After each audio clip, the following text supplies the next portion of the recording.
Hi, in this short video, I'll show 2 easy ways to separate first names from full names in Google Sheets. One uses the built-in split text to columns tool, which is great for quick fixes. The other uses a formula so new names get split automatically.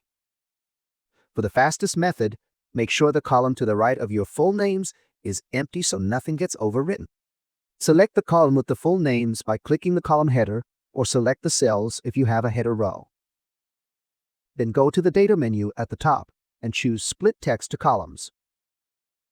A small separator box will appear next to your selection. Click the drop-down and choose Space, since first and last names are usually separated by a space. Google Sheets will split the names instantly.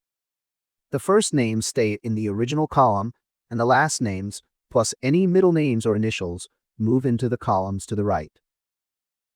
If you want a dynamic option that updates whenever you add or change names, use the split function.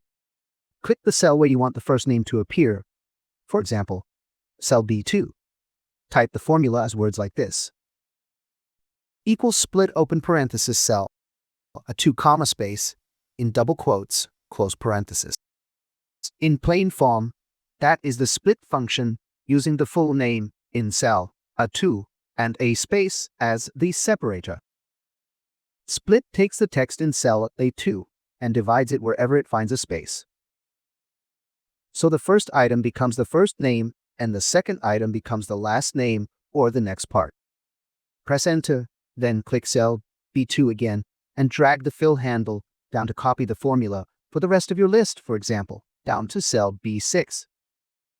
Now, if you type a new full name in cell A6, it will split automatically into the adjacent cells. Keep in mind that names with middle names, prefixes, or commas may spread across more than 2 columns, so check the results. Thanks for watching. If this helped, please like and subscribe, and leave a comment telling me what problem you want me to solve in the next video. Take care and bye.